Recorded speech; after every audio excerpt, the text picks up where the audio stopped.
Na-tense ako. May payong ba kita? Okay, game. Okay, so for the first time, we're doing face-to-face shoots. We're doing face-to-face interviews. Nasa labas na ng Zoom. Nung Sorry, napanood ko siya, talaga ako, gusto kong kainin ng lipa. As in talaga, sino ka? Girl! Girl! Diniscuss na nila. Eh di it made sense na kung bakit ako yung kinuha over sauce. Dahil? Eh, PA kasi yung role. Yung ba wala? Okay, yes! Oh. Bakit nga naman si sauce? Maniniwala ka na? Pag ikot ko, dapat i-whip ko siya. Pag whip ko, wala. Pumlakda na ako. Hilo na ako nun. Tapos, ang matindi pa nun, bumalik pa ako. Bumalik pa ako ulit. Kasi Grabe. kailangan namin tapusin. Oo. 5 artists, 5 people who will share their stories.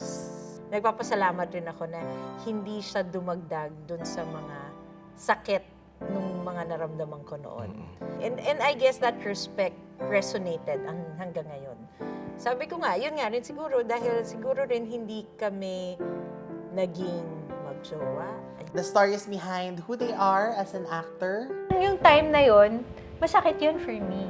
Na, 'di ba kasi nakaplano siya eh na, ito. Tapos biglang pagdating ng bida na sa prime time, hindi ako yung nilagay. Nahirapan yung ego ko doon. Like, yun yung time sa iisip ko, you know what, sige na lang, I quit na nga lang. And The stories behind the TV shows that they've done. Personally, I think may mga factors din kung ano yung naging decision ko sa personal life that I am not ashamed of or anything. Although there's a little bit of pain na parang coming from this, ganyan, di ba?